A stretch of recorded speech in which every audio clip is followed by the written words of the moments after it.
Namaste, Witchlings. It is yet another Thursday night.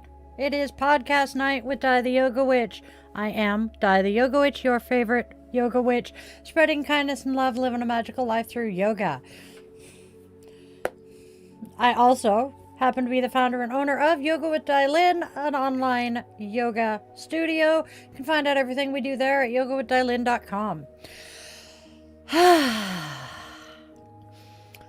It is yet another Sabbat with the pagans. The wheel of the year has turned yet again, and we have found another holiday. This coming weekend, Sunday, is Imbolc.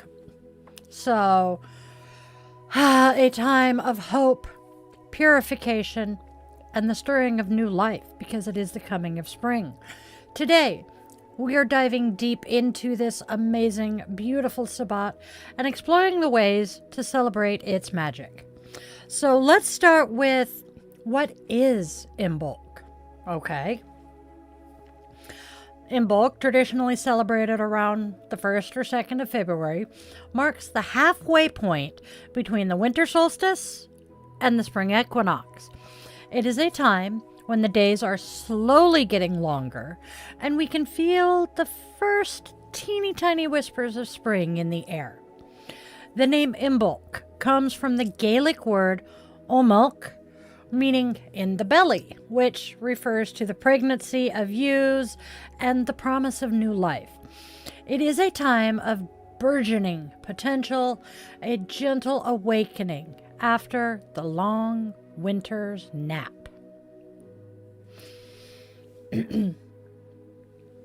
So, as always, I have my cards. I will be dragging these back out during the appropriate daily draw.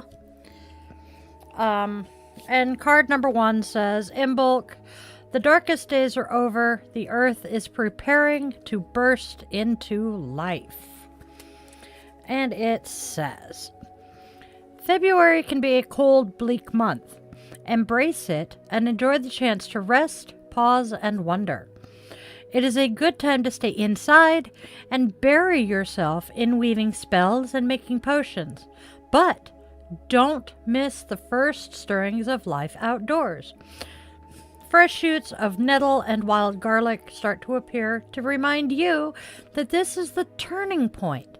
The darkest days are over and spring is on its way. Imbolc is rich in symbolism and tradition. Let's explore a few of its key elements. Brigid, my patron goddess. This Celtic goddess is very closely associated with Imbolc. She represents healing, poetry, smithcraft, and childbirth. Many people honor her during this time by creating Brigid's crosses, often woven from rushes or straw. I am actually working on one out of bobby pins. Once I figure out how to do that, I'll show you guys. I've seen them, just random access memory. Or possibly leaving offerings of milk, bread, or even seeds. She is a powerful figure of inspiration and creativity. Next, we have fire and light. Fire is a central theme of Imbolc, symbolizing the returning light and the growing strength of the sun. Lighting candles, bonfires, and tending to the hearth fire are all traditional ways to celebrate. The flame represents the spark of life within us and the potential for growth. There is the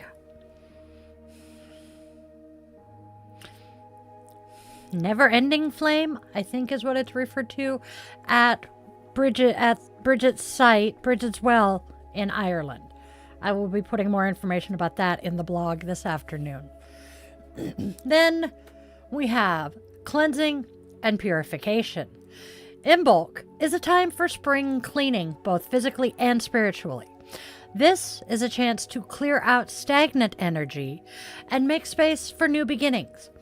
Think of it as decluttering your life, both inside and out, to welcome fresh energy. I like this.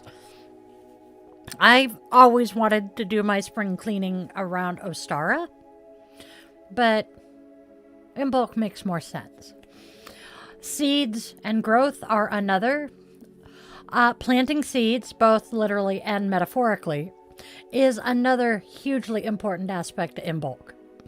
It is a time to plant the seeds of our intentions and hopes for the year ahead, Sankalpa. Consider what you want to nurture and bring to fruition in the coming months. Excuse me.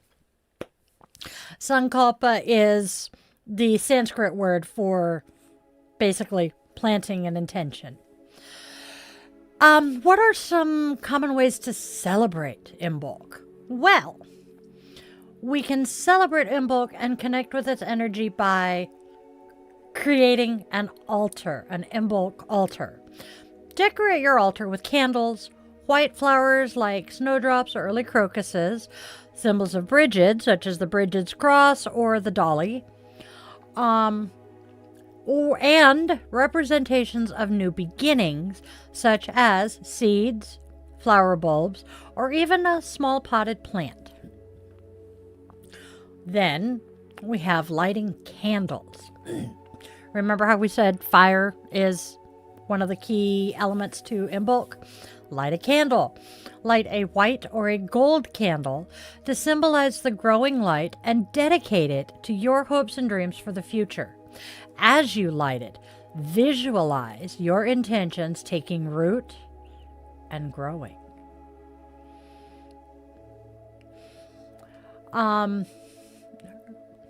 One of my friends here in the comments is saying that they need to sew a dolly for Bridget. Yes, I want to figure out a poppet for Bridget myself this year.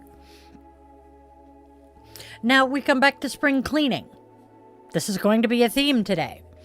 Cleanse your home to clear out stagnant energy and make space for new beginnings. Open the windows to let in some fresh air and consider using natural cleaning products. Now, if you're like me and in the Pacific Northwest this weekend, you really don't want to open your windows to let in that fresh air because it's freaking cold. But when we say spring cleaning, that doesn't mean just the clutter in the house. It doesn't just mean sweeping and, mopping and doing the physical cleaning. You want to do the spiritual or metaphysical spring cleaning as well. Smoke cleanse your house. Burn the dragon's blood. Burn the Palo Santo. Cleanse the intentions of the home, the energy of the home, as well as the physical. Shh. Sorry, I'm shushing the person in the comments who's also here in the Pacific Northwest, referring to that evil white shit that's due to come down this weekend. No, we are not talking about that stuff. That stuff will ruin our plans. Next, we want to plant seeds to celebrate Imbolc. Start some seedlings indoors or just plot out your garden for the coming spring. Even if you don't necessarily have a garden, you can plant a couple of seeds in a small pot and watch them grow on your windowsill as a reminder of the potential within you. Window gardens are very popular. And if you are a kitchen witch, there is nothing better than planting some herbs and growing them on your kitchen windowsill so that as you're cooking, you can snip a bay leaf or you can pluck some fresh sage or maybe some rosemary. All of them grow really nicely on a windowsill. There you go. Another option to celebrate the holiday is connect with nature. Take a nature walk and observe the oh-so-subtle signs of spring emerging. Look for those first little green shoots coming up through the earth and listen to the bird song and feel that change in the air. One of my favorite things to do this time of year, I have a dog who's half Malamute. To say she loves the snow is an understatement. So she and I will go for walks, and I love snapping pictures of the daffodils and the crocuses and the tulips as their little green shoots come up out of the snow. It's just amazing. And then making Bridget's crosses. This very traditional craft is a beautiful way to honor the goddess and bring her blessings into your home. There are tons of tutorials available online. I will be sharing some to my blog and my Patreon this evening. I'm actually following one myself because, as I said, I'm working on making a Bridget's cross out of hairpins. Got the idea from the Pacific Northwest Witches Market. There was a vendor at Yule who had them, and I am very excited to try this one. And then another way to celebrate: bake bread, or simply make a meal with a dairy aspect. These foods, bread and dairy, are associated with the abundance and fertility of Imbolc. You know, it says baked bread. You know what that makes me think? The freaking sourdough craze that happened during the plague. Everybody got into baking sourdough. This is the perfect time to do it again. Let's see, what do the cards have? Because I've been reading my other notes. Holy cheeps. So, the Sabbat of Imbolc, held on the 2nd of February in the Northern Hemisphere. In the Southern Hemisphere, it falls on or around the 1st of August. Is, as I said, the halfway point between the winter solstice and the spring equinox. The element of fire is the element of creation. The Fire Festival of Imbolc is a time to forge exciting projects in the furnace of winter. Bring fire and light into winter darkness by surrounding yourself with candles. The Christian festival at this time of year is called Candlemas. Nope, they didn't steal anything from the pagans. Or light a bonfire and listen to it crackle and watch its flames. As it burns, let go of the past and think about how would you like to see your future. What changes will you make to refresh your life? And you could start with spring cleaning and purifying your home. It is also the time to celebrate Bridget. So that's what that one says. Goddess rituals for celebrating Bridget. Fearless. Yes, thank you. I'm being reminded to tell you guys what I am reading. One of these days, I will get around to taking the sticker for Target off of it. It is called The Witch's Year, Modern Magic in 52 cards.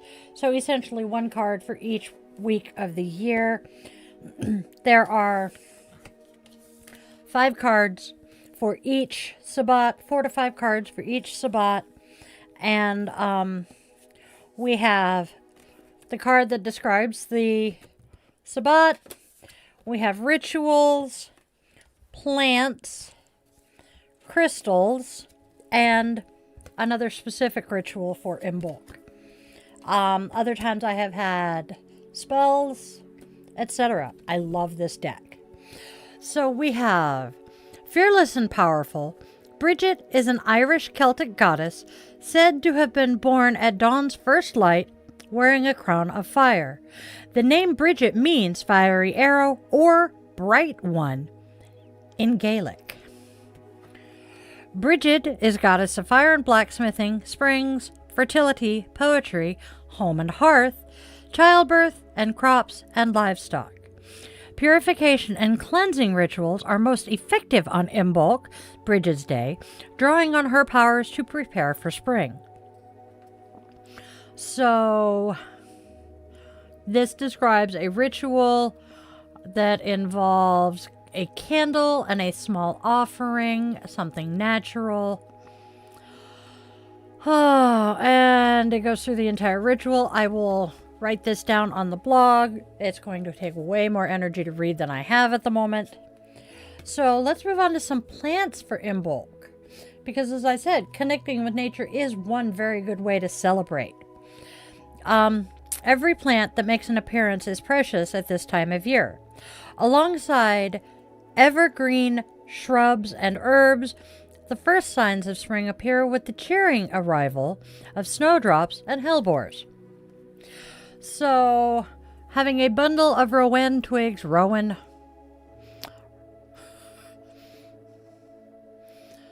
having a bundle of rowan twigs near your front door to protect it, float a hellebore bloom face up in a bowl of water on your altar for its dark gothic beauty. Pour hot water over dandelion roots to help you reach the spirit world. Carry snowdrops from room to room for purification. And tie dried rowan berries in white cloth with purple ribbon to deter the flu. Definitely going to be trying that one this year. So our plants for Imbolc are snowdrops, hellebores, dandelion roots, and rowans. And then we have our crystals for Imbolc. The first stirrings of nature are reflected in the crystals you choose during spring. Stones associated with beginnings, protection, and dream work feel particularly powerful right now. So, do I have rowan in my vicinity? I'm not sure. Let me look into that. So, our crystals. Turquoise has been prized for centuries as bringing power and luck and used for divination and prophecy. In modern witchcraft, it is valued for protection during vision quests or mundane travel, and for comfort from depression or regrets. Amethyst, a stone I am equally familiar with as turquoise. Amethyst is a healing stone of bewitching purple and the birthstone for February. The modern witch uses it in healing rituals and to still the mind during meditation. It is effective for creating a magic circle. Placing it between the eyes on your third eye is thought to stimulate the third eye chakra, which strengthens intuition and personal power. Next, we have black onyx, white fingernails in a jet black crystal. Dull when extracted, it polishes up beautifully, becoming glass-like. Some witches use it for scrying. It is a powerful protection stone that can defend against negativity. Use black onyx in rituals around Bridget, another protector, to keep super safe. Quoting the card. And finally, we have moonstone, a glowing hot line to female energy. When polished, this opalescent milky stone has a lunar glow, a useful aid to clairvoyance, most powerful with the moon's waxing phases. Hold it during meditation to ground and center you. Moonstone is also said to attract love. Let's go back to the phrase waxing phases. I am going to assume that many of my witchlings are newbie witches who maybe don't necessarily know some of the vocabulary. Waxing is when the moon is coming from the new moon up to the full moon. That is the waxing phase. And then from... I like that. The man behind the curtain says it in my ear, waxing. As it grows, you're waxing it to make it shine so that when it's full, it is nice and bright and shiny. Helps to remember. Then, from waxing, or from full to new, you have the waning period, where the light from the moon is waning. It is getting weaker, darker. It is waning. All right, so Imbolc is a time of hoop. It's a time of hoop. Holy jeepers. Welcome to my ADHD world.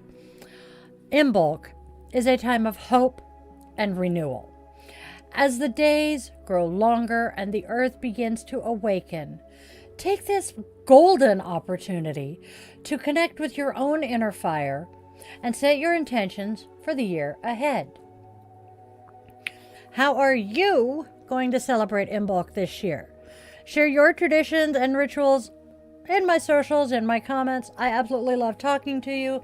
I myself am going to be celebrating with the Pacific Northwest Witches Market as they hold their Imbolc Festival in the next town over from me. We also have a market with tons of vendors. It's going to be hellaciously fun. And you know what? I completely spaced that I was going to grab some of the facts out of my book here. For those of you who are curious, I do particularly enjoy this series. Judy Ann Knock, and it is the Modern Witchcraft series. This happens to be the Modern Witchcraft Guide to the Wheel of the Year. Man behind the curtain just clicked something on my screen monitor and changed screens on me, and I'm like, ah! Don't do that without warning me. Okay, my witchlings. That wraps up our podcast today. I really love the informative podcasts here where I can talk about this stuff and geek out over it, because I love sharing information. I love teaching. All right, my friends. If you liked what you heard today, hit the like button. If you're feeling generous, share this with a friend. If you want more stuff like this, I do a daily draw Monday through Friday. Then subscribe. Hit the bell to know when I'm going live again or posting new content. And then if you're interested in having more magic in your life and seeing more of my smiling face, then hop over to Patreon and join my Patreon community for exclusive content like behind the scenes fun, exclusive blog posts that only get shared with Patreon, access to my monthly rituals, and so much more. Then if you're feeling even more generous, hop over to my Buy Me a Coffee and buy Witchy Mama a cup of coffee, because this witch was born in the late 70s, grew up in the 80s. I am fueled by caffeine and sarcasm. Just saying. I am definitely caffeine fueled. Then, do you need more TLC? We all could use that, right? Right, good. Some self-care, right? In that case, you want to hop over to my website, yogawitch.com, where you could book a one-on-one yoga session with me. We can flow through that. I can run you through a guided meditation. We can chill. Or, if that's not your jam, maybe we do a tarot session. I can do that. Or, maybe you want to ask the pendulum a couple of questions. Then I'll scrounge up the furry overlord, get him to say okay, and we'll do a pendulum thing. Sounds fun, right? Right? Good, good. Because, well, I am human. He is feline. He runs the house. I'm the opposable thumbs with the food bowl and the litter box. And then don't miss out on the rest of your weekly daily doses of divination. Monday through Friday, I do my daily draws. Saturday, we do something similar. I just swap decks and add a couple of things to it. But wait, there's even more. Sunday. We cozy up with your favorite brews for Coffee and Cues with the Yoga Witch, where I chat about all things mystical, magical, and fun, answer your burning questions, and share some of the witchy wisdom I have gathered over the last 30 years. There's also a really good chance of some spontaneous divination. So, Sunday through Sunday, 1:30 p.m. Pacific time, because I'm in Seattle. Come hop on and watch me play with my cards. Thursdays, as you know, because you're sitting here, we do podcast time, where, I talk all things yoga with a witchy twist. More witchy, less yoga recently. We're getting there. Friday, I bring out the yoga, where we do guided meditation or a yoga nidra asana to help you tap into your own inner magic and live that magical life through yoga. Okay? We're good. Now, get your happy heinies out there and spread some love, joy, and kindness. There is too much hate and discontent for us to be adding to that shit. Then, let your loved ones, human, furry, scaly, or feathered, know that you love them beyond measure. You do not know when that last chance is going to be. I myself am insanely grateful for all of my witchlings who have stuck around and put up with my bullshit for this long. And if you enjoyed what you have seen, leave me a comment. The algorithm has a thing for 7 words. If you can't come up with, hey, look, die, I made it, yay. Yes, someone in my family loves Panic at the Disco. And then have a fantabulous, magical rest of your day, night, wherever you are. And remember, Tookers loves you, and so do I. We'll see you tomorrow. Fuck, I meant to mention.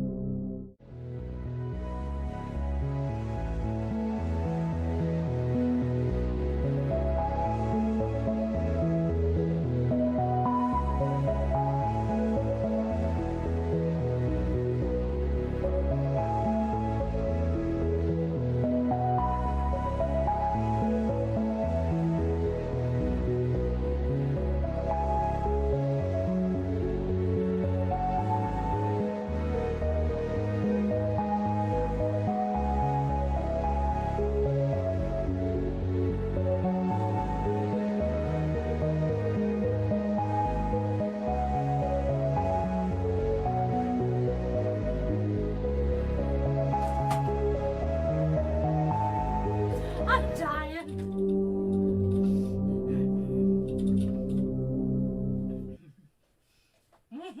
Hold on, I gotta